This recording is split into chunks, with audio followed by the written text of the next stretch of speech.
Panginoon. At sumayo rin. Ang mabuting balita ng Panginoon ayon kay San Lucas. Papuri sa iyo, Panginoon.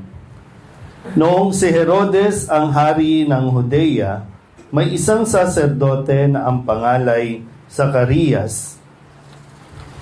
Isang saserdote sa pangkat ni Abias at mula sa lipi ni Aaron ang kanyang asawa na si Elizabeth. Kapwa sila kalugod-lugod sa paningin ng Diyos. Namumuhay ng ayon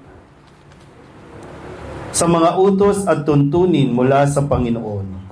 Wala silang anak sapagkat baog si Elizabeth at sila'y matatanda na. Ang pangkat ni Zacarias ang nanunungkulan noon at siya'y naglilingkod sa harapan ng Diyos bilang saserdote. Nang sila'y magsapalaran ayon sa kaugalian ng mga saserdote, siya ang nahirang na maghandog ng kamanyang. Kaya't pumasok siya sa templo ng Panginoon sa oras ng pagsusunog ng kamanyang. Samantalang nagkakatipon sa labas ang mga tao at nananalangin. Walang ano-ano'y napakita sa kanya ang isang anghel ng Panginoon, nakatayo sa gawing kanan ng damba ng sunugan ng kamanyang. Nagulat si Zacarias at sinidla ng matinding takot nang makita ang anghel. Ngunit sinabi nito sa kanya, "Huwag kang matakot, Zacarias. Dininig ng Diyos ang panalangin mo. Kayo ni Elizabeth ay magkakaanak ng isang lalaki, at Juan ang ipapangalan mo sa kanya. Ikaw ay matutuwa at magiging maligaya at marami ang magagalak sa kanyang pagsilang sapagkat siya'y magiging dakila sa paningin ng Panginoon. Hindi siya iinom ng alak o anumang inuming nakalalasing. Sa sinapupunan pa lamang ng kanyang ina, mapupuspos na siya ng Espiritu Santo. Marami sa mga anak ng Israel ang panunumbalikin niya sa kanilang Panginoong Diyos.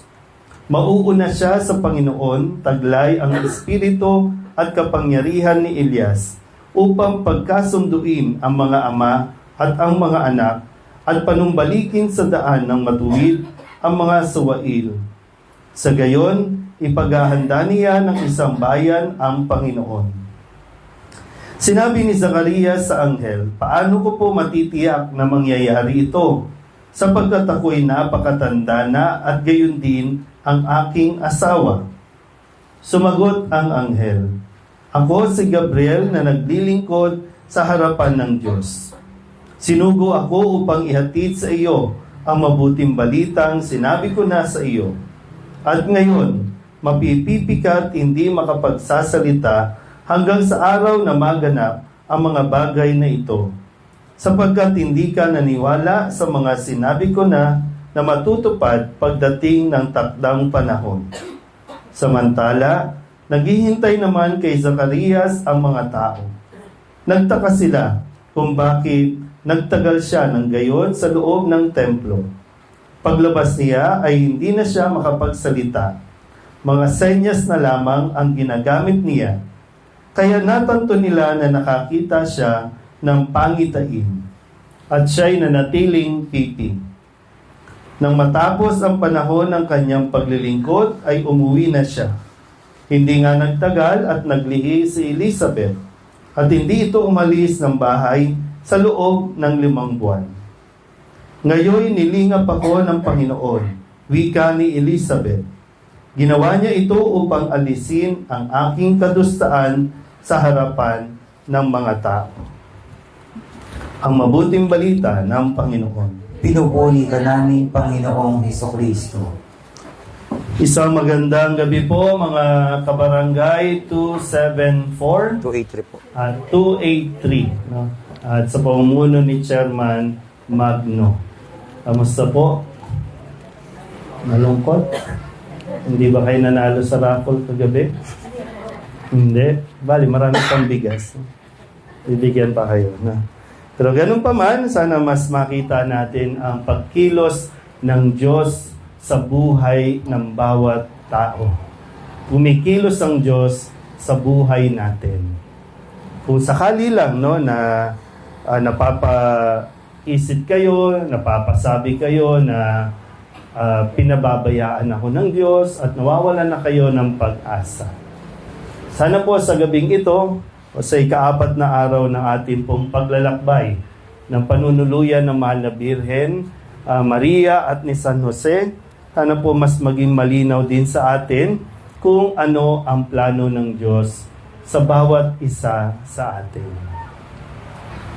Kung sakasakali din, no, napapaisip kayo, bakit ba kayo nabuhay? Bakit ba kayo binuhay ng Diyos kung ganito rin lang ang magiging buhay o sitwasyon ninyo? Kasalanan ba ng Diyos kung bakit ganito ang sitwasyon natin? Tingnan natin mabuti, no?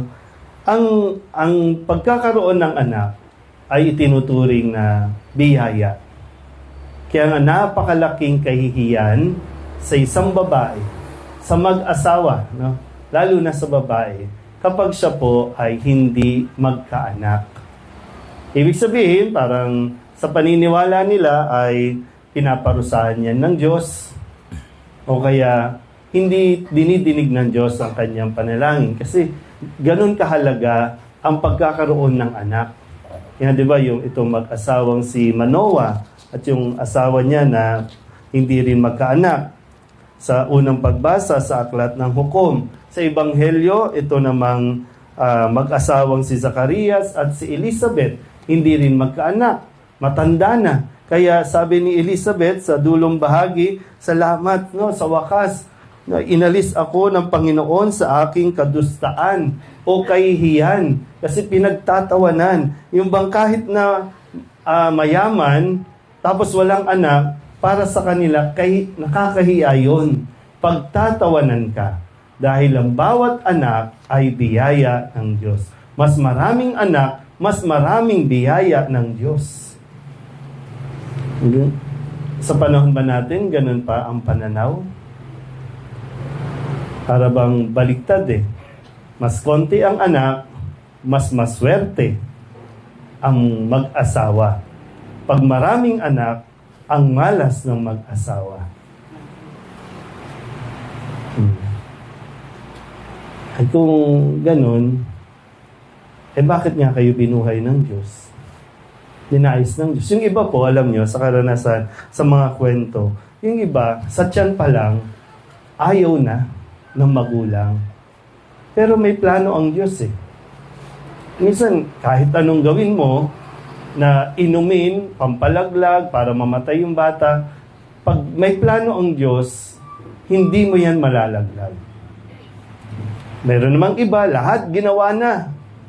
Kaya nga nagkakaroon minsan ng pinapangunahan na natin ng Diyos. Pag gusto mong magkaanak, mag-a-adapt, magkakaroon ng surrogate mother, surrogate parent, no? Maglalagay ng mga in vitro para lang magkaanak.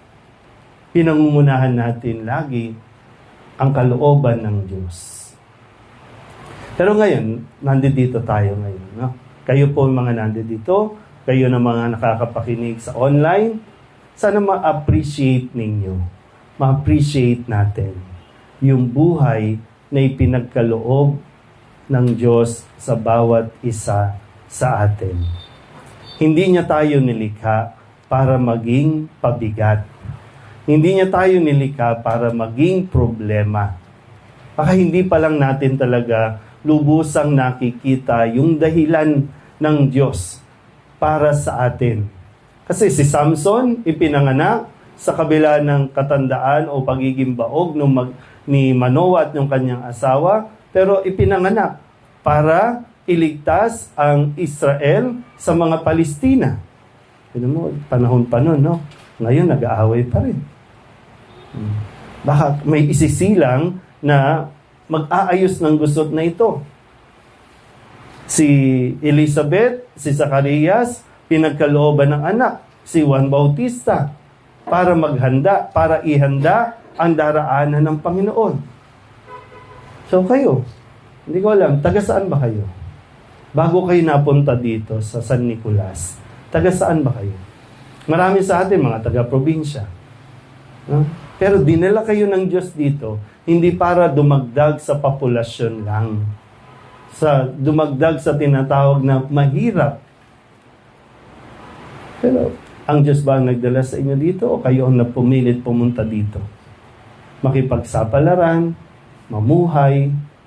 Pero ganun pa man, hindi tayo pinababayaan ng Diyos. Kahit madalas pinipili natin kung ano ang gusto natin, pero ang Diyos lagi ding gumagawa ng paraan. Baka sa inyo, no? Yung mga anak ninyo, ano ba ang tingin ninyo sa inyong mga anak? Kapag nakikita niyo sila, ano bang tingin nila sa inyo? Sa mga kabataan na naririto, anong tingin ng mga magulang ninyo sa inyo? Anong naipaparamdam ninyo sa kanila? Sila ba ay problema? Sila ba ay pabigat? Kaya nga Pasko na, no? Para bang problema na naman kasi bibilan nyo na naman ng bagong damit, bibilan nyo na naman ng mga kung ano-ano mga laruan, o yung may kaya, bibili na naman kayo ng mga malalaking TV. Ano ba? Ano nga ba talaga? Sana po sa gabing ito, maging malinaw sa atin yung purpose natin sa mundong ito, kung bakit tayo isinilang, kung bakit tayo ipinanganak, at ninais ng Diyos na mabuhay hanggang sa panahon natin ito. Amen?